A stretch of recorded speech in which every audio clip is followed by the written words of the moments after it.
Hey, y'all. We have got 5 minutes of masterminding, and seems like we are in a familiar space. So, in creating the life that you want, so create today, this morning. I was just sharing that I will be doing something that I typically stay far away from.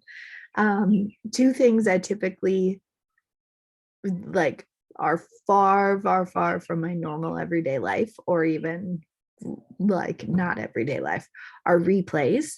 Because when I go live, when I do anything with video, I choose to stay away from rewatching it. Like that is a full on choice that I make because typically I will pick myself apart.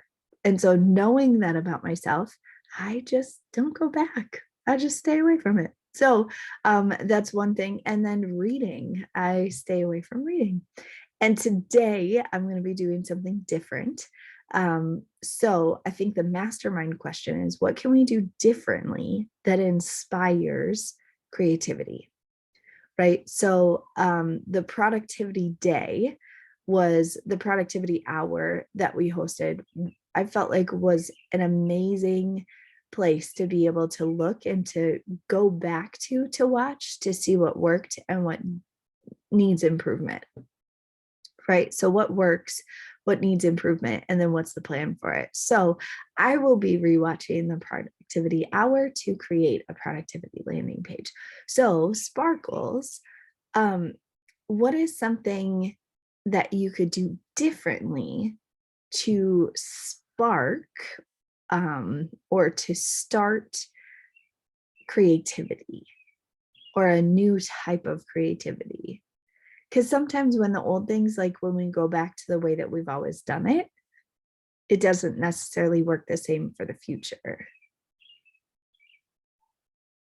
So, in that, like with all of us, what could we do differently? So, I'm committed to doing differently to actually watching a replay. And it's a replay of me training, it's a replay of me teaching for the first time from slides that I had created. So it's a vulnerable place for me to go back to that, to be able to say that I'm holding the space, I'm trusting that it will spark creativity.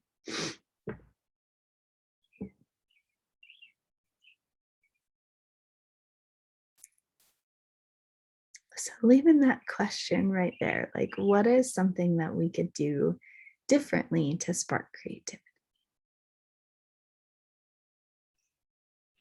For me, I just thought of like the list that I have from our first year in OPWP of ways of stressing less. And it's Mhm. like really like quick things that you can do, like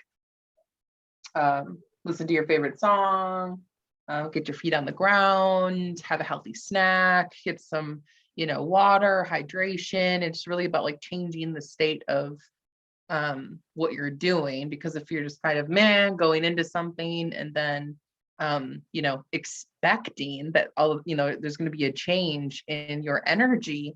I mean, we have to change something in order for there to be change, right? Mhm. So shifting our mind in what we're doing sometimes isn't what we need. We need to shift our bodies, we need to do something differently, create a different atmosphere for ourselves. I just brought a like a standing easel desk into my studio, because I'm at a standing desk right now and I don't have a sitting desk. So something to just kind of change up my pace for like journaling or anything else.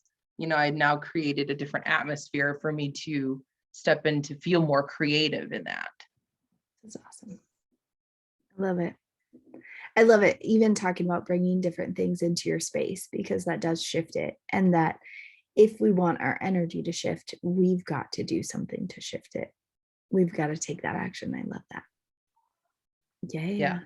And even looking at like the top of my stuff, Yeah. like I started cleaning up this weekend, shifting some energy like in my atmosphere to open up space for more creativity and connection and all good things to flow more easily, with getting rid of trash and just clutter, Yeah. but then also bringing more things into my awareness that I want to remember, that I want to pay attention to draw out more inspiration.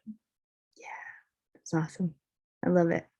Okay, we are at 10:10. So we're gonna get to it. We're gonna go dark. Sparkles, if you need some inspiration, message us. We'll be here and love y'all. And we'll see you at 10 to the hour.